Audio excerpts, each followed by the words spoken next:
अस्सलाम वालेकुम स्टूडेंट्स। हम आज जो चैप्टर शुरू करने जा रहे हैं वो चैप्टर 13 है, that is the gas exchange. हम जो क्लास में चैप्टर पढ़ रहे थे वो चैप्टर नंबर 9 था, किंगडम प्लांटी। तो वो चैप्टर हम ये फ़िलहाल स्किप कर रहे हैं। तो ये जो चैप्टर हम शुरू करने जा रहे हैं ये कंपैरेटिवली इजी चैप्टर है। तो ये आप लोग ऑनलाइन क्लासेस में पढ़ेंगे। तो स्टूडेंट्स जितना भी हम सिलेबस ऑनलाइन क्लासेस में पढ़ेंगे, जैसे ही आप कॉलेज में आएंगे इंशाल्लाह ताला उसका मुकम्मल सिलेबस का टेस्ट होगा। तो लिहाजा आप लोग इस सिलेबस को साथ साथ कवर करते जाएं। तो मैं कोशिश करूँगा कि इंशाल्लाह ताला ये चैप्टर को हम इन दिनों में मुकम्मल करें। ठीक है जी। इसमें से आपका बेटे लॉन्ग क्वेश्चन आना है। इस चैप्टर की जो पेयरिंग है वो चैप्टर नंबर 1 के साथ है। एक लॉन्ग क्वेश्चन उसमें से आना है चैप्टर 1 में से, और उसका जो बी पोर्शन है वो चैप्टर नंबर 13 में से आना है। तो लिहाजा आपने इस चैप्टर को फुल तवज्जो के साथ याद करके आना है। ठीक है जी। तो आइए शुरू करते हैं हम गैस एक्सचेंज। तो पहला इसमें क्वेश्चन यही है, need of respiratory gas exchange. तो लिखता है बुक में, all levels of activities in living organisms and uninterrupted supply of energy is required.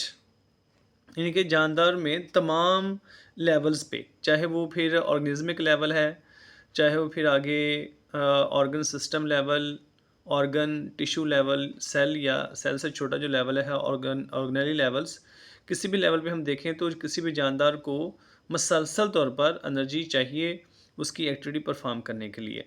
तो स्टूडेंट्स हमारे पास जो इसके लिए बेस्ट प्रोसेस है वो है रेस्पिरेशन। रेस्पिरेशन एक ऐसा प्रोसेस है जो किसी बॉडी को कंटिन्यूसली एनर्जी प्रोवाइड कर सकता है। तो respiration is one of the most important metabolic activities of all the organisms. यानी कि जानवरों की बॉडी में जितनी भी मेटाबॉलिक एक्टिविटीज़ हो रही हैं, इन तमाम मेटाबॉलिक एक्टिविटीज़ में से जो सबसे इम्पॉर्टेंट प्रोसेस है ना वो रेस्पिरेशन है। तो रेस्पिरेशन अकर्स एट 2 लेवल्स। जानवरों की बॉडी में रेस्पिरेशन 2 लेवल पे हो रही होती है। उसमें से जो पहला लेवल है दैट इज़ ऑर्गेनिज्मिक लेवल, और जो सेकंड लेवल है दैट इज़ सेलुलर लेवल। तो ऑर्गेनिज्मिक लेवल क्या है students? It is also known as the breathing और वेंटिलेशन। तो ब्रीथिंग और सेलुलर रेस्पिरेशन के दरमियान में समटाइम डिफरेंस भी आ जाता है। तो आपको पता होना चाहिए कि breathing is a process in which an organism exchange gases between the environment and its body. तो इसमें कोई ऐसा प्रोसेस नहीं होता जिसमें एनर्जी कंज्यूम हो रही हो या एनर्जी प्रोड्यूस हो रही हो। तो लिहाजा this is the just exchange of gases between the body and the environment. देखते हैं हम, लिखता है this a process in which gases are exchange between the body and the external environment. यानी कि एक ऐसा प्रोसेस है जिसमें जानदार अपनी गैसेस को जस्ट एनवायरनमेंट और बॉडी के दरमियान में एक्सचेंज करता है। It is a passive process. Passive इसको इस वजह से कहते हैं क्योंकि इसमें एनर्जी इस्तेमाल नहीं हो रही। During breathing energy neither produced नार यूज्ड। तो इसमें ना तो एनर्जी प्रोड्यूस होती है ना ही इसमें एनर्जी यूज़ होती है। तो ये भी आपसे एमसीक्यू में पूछा जा सकता है कि कौन सा ऐसा प्रोसेस है जिसमें एनर्जी ना तो प्रोड्यूस होती है और ना ही यूज़ होती है। तो उसमें ऑप्शन में ये दे सकता है वो breathing, ventilation, cellular respiration, photosynthesis. और आपने याद रखना है ये दोनों प्रोसेसेस ब्रीथिंग और वेंटिलेशन एक ही हैं। इन दोनों प्रोसेसेस के अंदर ब्रीथिंग में और वेंटिलेशन में ना तो एनर्जी प्रोड्यूस हो रही है ना ही एनर्जी इसमें यूज़ होती है। इसके पैरेलल जो दूसरा उसने प्रोसेस बताया हुआ है cellular respiration. The cellular respiration is directly involve in the production of energy. तो इसमें एनर्जी प्रोड्यूस हो रही है। तो इसमें एनर्जी ग्लूकोज की ब्रेकडाउन की वजह से प्रोड्यूस होती है। And this process necessary for all living activities. इनके जानदारों में जितनी भी एक्टिविटीज़ हो रही हैं उन तमाम प्रोसेस के लिए ये बहुत ज़रूरी है। उसकी वजह ये है क्योंकि इस प्रोसेस के दौरान एटीपी प्रोड्यूस होनी है, और ATP is the currency of energy and it is required for the accomplishment all activities of the living organisms. तो cellular respiration is the process by which cell utilises oxygen and produces carbon dioxide, extract and conserve the energy from food molecules. ख़ास तौर पर जो इसमें glucose molecule है in biologically useful form such as ATP. तो ये जो ATP है एक जानवरों में इस्तेमाल होने वाला एक ऐसा केमिकल है जो इमीडिएट एनर्जी का सोर्स है। तो जब ये टूटता है तो इससे एक फास्फेट अलग होता है और इसमें से बनता क्या है, ए ADP एडिनोसिन डाइफास्फेट, और इसके साथ बन जाता है एक PI, इनके इनऑर्गेनिक फास्फेट, ये अलग हो जाता है और साथ में एनर्जी निकलती है 7.3 किलो कैलोरी। तो इतनी एनर्जी जो ना वो रिलीज़ होती है। ठीक है जी। तो जब ADP से वापस ATP बनना है तो इतनी एनर्जी मौजूद होगी तो वापस ये ATP बनेगी। तो लिहाजा ये एक आप कह लें कि मेटाबॉलिक प्रोसेस है। इसमें कैटाबॉलिक प्रोसेस और एनाबॉलिक प्रोसेस दोनों हो रहे होते हैं। तो ATP का टूटना एक कैटाबॉलिक प्रोसेस है और ATP का बनना एक एनाबॉलिक प्रोसेस है। तो खैर सेलुलर रेस्पिरेशन में सबसे इम्पोर्टेंट जो प्रोसेस है वो यही है कि इसमें ATP बनती है। और मज़ीद अगर हम इसको डिस्कस करें तो सेलुलर रेस्पिरेशन मज़ीद दो तरह की है। इट मे बी एनारोबिक और इट मे बी एरोबिक। अगर तो ये ऑक्सीजन की प्रेजेंस में हो रही है तो ये एरोबिक है, और अगर ये ऑक्सीजन के बगैर हो रही है तो ये एनारोबिक है। दोनों प्रोसेस में ग्लूकोज का मालिक्यूल टूटेगा और इसमें ATP बनेगी। तो अगर तो ये एरोबिक है तो इसमें ग्लूकोज का मालिक्यूल मुकम्मल तौर पर टूटेगा और मैक्सिमम ATP बनेगी। और अगर ये प्रोसेस एनारोबिक है तो इसमें ग्लूकोज का मालिक्यूल नामुकम्मल टूटेगा, यानी कि इसमें इनकम्प्लीट ऑक्सीडेशन होगी और मिनिमम एनर्जी निकलेगी। तो ड्यूरिंग रेस्पिरेशन या cellular respiration glucose is completely oxidised. It means that कि सेलुलर रेस्पिरेशन खासतौर पर जो एरोबिक रेस्पिरेशन है उसमें ग्लूकोज मुकम्मल तौर पर टूटता है, एनारोबिक रेस्पिरेशन में नहीं टूटता। तो ये बच्चों इसमें आपने शॉर्ट क्वेश्चन याद करना है, the difference between organismic respiration and cellular respiration. तो इसको आप ये भी क्वेश्चन इस तरह से भी आपको क्वेश्चन पूछा जा सकता है, what is the difference between breathing and respiration. तो नेक्स्ट इस चैप्टर का जो शॉर्ट क्वेश्चन है वो ये है कि air is the better respiratory medium than water, why. तो यहाँ पे उसने हेडिंग दी हुई है advantages and disadvantages of gas exchange in air and in water. तो एयर में और वाटर में गैस एक्सचेंज के कौन कौन से एडवांटेजेस और डिसएडवांटेजेस हैं। खैर क्वेश्चन इस तरह से आता है कि air is the better medium for respiration than water, why. यहाँ पे लिखा हुआ है exchange of gases during the organismic respiration is carried out only by diffusion. यानी कि इसमें उसने लिखता है ऑर्गेनिज्मिक रेस्पिरेशन के बारे में लिखता है, क्योंकि ये एक ब्रीथिंग का प्रोसेस है और ये सिर्फ और सिर्फ कैसे हो रही है, डिफ्यूजन से हो रही है। ये भी बड़ी अहम बात है कि जो ऑर्गेनिज्मिक रेस्पिरेशन जिसको हमने ब्रीथिंग का प्रोसेस का नाम दिया, ये सिर्फ और सिर्फ डिफ्यूजन से होती है, जबकि सेलुलर रेस्पिरेशन में कुछ प्रोसेस ऐसे भी होते हैं जिसमें एक्टिव ट्रांसपोर्ट हो रही होती है। तो नेक्स्ट हम लिखते हैं जी, इसका आंसर ढूंढते हैं, air is the better respiratory medium than water, why. यानी कि एयर रेस्पिरेशन के लिए बेहतर मीडियम है वाटर से, उसकी क्या वजूहत हैं। तो इसमें हम 4 इसकी रीज़न डिस्कस करेंगे। उसमें सबसे पहले रीज़न लिखी है जी, there is no active transport mechanism to move respiratory gases across the biological membranes, for that matter air is the better medium, air is better respiratory medium than water. तो पहली बात तो ये लिखी उसने कि गैसेस की ट्रांसपोर्ट के लिए कोई एक्टिव ट्रांसपोर्ट मैकेनिज़्म नहीं है कि वो गैसेस जो है ना वो बायोलॉजिकल मेम्ब्रेन यानी कि सेल मेम्ब्रेन से या माइटोकॉन्ड्रियल मेम्ब्रेन से गैस ने एक्टिव ट्रांसपोर्ट होना है। तो ऐसा कुछ नहीं है। लिहाजा एयर जो है ना वो इस काम के लिए सबसे बेहतर मीडियम है, क्योंकि यहाँ पे एक्टिव ट्रांसपोर्ट होनी नहीं है, तो एयर ने डिफ्यूजन के ज़रिए से मूव करना है। तो लिहाजा डिफ्यूजन हमेशा वहाँ से होगी जहाँ पे एयर की या ऑक्सीजन की कंसनट्रेशन ज़्यादा है, ज़्यादा से कम की तरफ जाएगी। तो एयर के अंदर ऑक्सीजन बहुत ज़्यादा होती है as compare to water, that's why air is the better medium for gas exchange than water.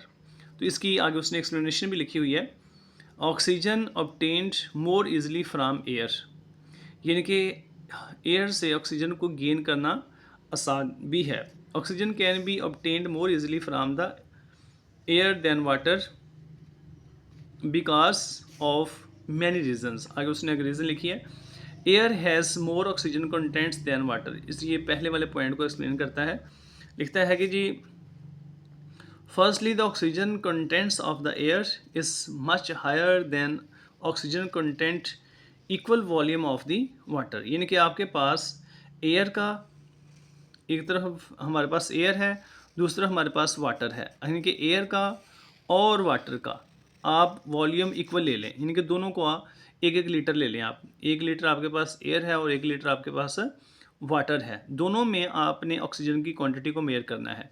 तो लिखता है अ litre water can not contain even 10 ml of the oxygen, यानी कि 1 लीटर वाटर के अंदर ऑक्सीजन के 10 ml भी नहीं होते, जबकि oxygen contents of the fresh air, यानी कि अगर आपके पास फ्रेश एयर है और उसमें ऑक्सीजन के कंटेंट देखेंगे तो उसमें ये तकरीबन 200 ml जो है ना वो ऑक्सीजन होती है 1 लीटर एयर में। तो इसका मतलब ये हुआ कि एयर के अंदर ऑक्सीजन ज़्यादा है और वाटर में ऑक्सीजन कम है, लिहाजा जहाँ पे ऑक्सीजन ज़्यादा है वहाँ से ऑक्सीजन का डिफ्यूजन रेट भी ज़्यादा होगा। हमने ऊपर डिस्कस किया है कि गैस एक्सचेंज डिफ्यूजन के ज़रिए से होती हैं, तो डिफ्यूजन हमेशा हाई कंसनट्रेशन से लो कंसनट्रेशन की तरफ होती हैं। तो इसका मतलब ये है कि एयर के अंदर ऑक्सीजन कंटेंट्स ज़्यादा हैं, लिहाजा वो बड़ी आसानी से बायोलॉजिकल मेम्ब्रेन के अंदर से गुजर जाएगी। सेकंड वो लिखता है water is denser than air. Secondly oxygen diffuses about 8000 time more quickly in air than in water. यहाँ पे देखें उसने डेंसर के लिहाज से और डिफ्यूजन रेट के लिहाज से बात की है कि जो वाटर है वो ज़्यादा डेंस है, लिहाजा वाटर के अंदर ऑक्सीजन का डिफ्यूजन रेट बहुत कम है। तो ये लिखता है कि ऑक्सीजन का 8000 time diffusion rate more quick है in air than in water. It means that air is very easily diffuses oxygen is very easily diffuses in air than in water. The next one, that is breathing or ventilation, is directly involved in exchange of gases. Ventilation की definition या आप ये कह सकते हैं breathing की definition बताइए। that is the exchange of gases between the body and its environment.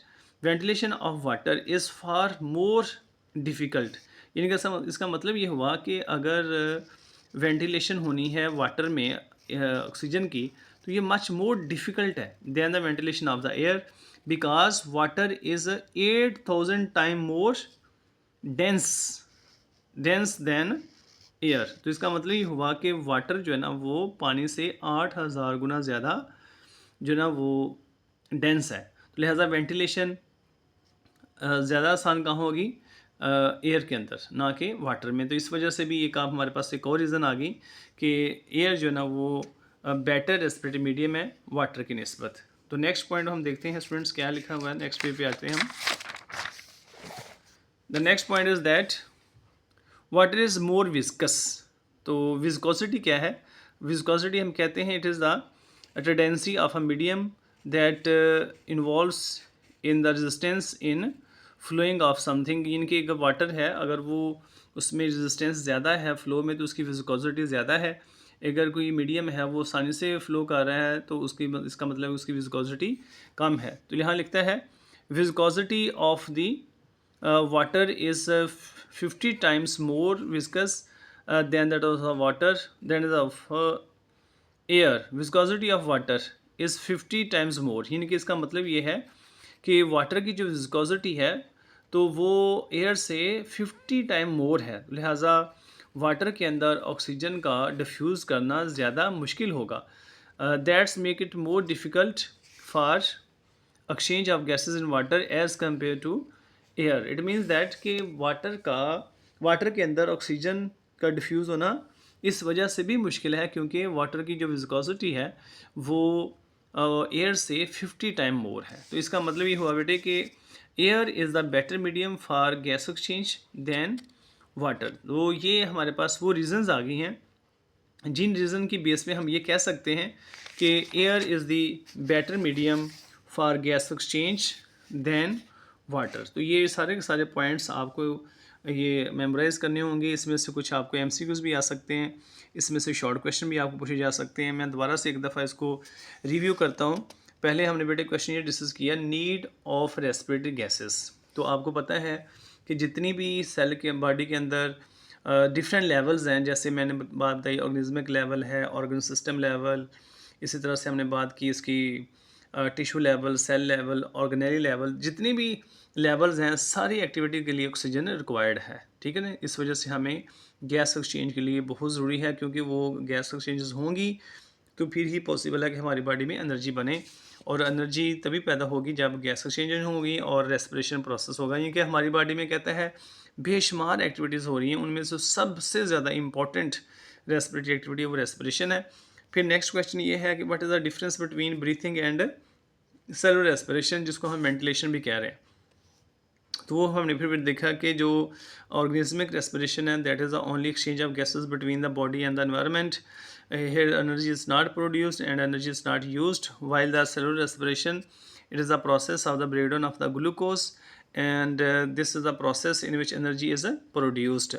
तो यहाँ पे ग्लूकोज मुकम्मल तौर पर ऑक्सीडाइज होता है अगर वो एरोबिक रेस्पिरेशन है। तो अगर वो एनारोबिक रेस्पिरेशन है तो उसमें ग्लूकोज मुकम्मल तौर पर नहीं टूटता।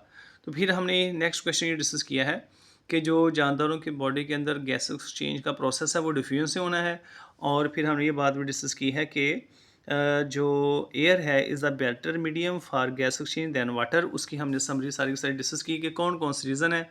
उसमें पहले रीज़न ये है कि एयर के अंदर डिफ्यूजन रेट गैसेस का ज़्यादा है एज़ कम्पेयर इन वाटर। फिर हमने ये बात डिस्कस की कि एयर के अंदर ऑक्सीजन के कंटेंट्स ज़्यादा हैं। जैसे हमने बात की कि अगर हमारे पास 1 लीटर जो है ना हमारे पास एयर हो और 1 लीटर हमारे पास वाटर हो, तो वाटर के अंदर ऑक्सीजन के कंटेंट्स 10 ml से ज़्यादा नहीं होंगे और इससे भी बल्कि कम होंगे। और जबकि 1 लीटर अगर हमारे पास वाटर है तो उसके अंदर 200 ml जो ना वो ऑक्सीजन होगी। तो फिर हमने इसकी डेंसर होने की बात की है कि वाटर जो ना वो 8000 टाइम मोर डेंस है दैन एयर। फिर हमने इसकी विस्कोसिटी की बात की है कि जो इसकी वाटर की विस्कोसिटी है that is 50 time more as compared to water. Then we have discussed about the diffusion rate. Diffusion rate of oxygen in the air is 8000 time more. इनका diffusion rate ऑक्सीजन का air में बहुत ज़्यादा है as compare to in water. That's why water is less better medium. You can say that water is not better medium and air is the better medium for gas exchange than in water. Thank you very much students. तो ये lecture आपका जो इस chapter का introductory lecture हो गया। Next इंशाअल्लाह हम पढ़ेंगे रेस्पिरेशन और gas exchange in the plants. अल्लाह हाफिज़।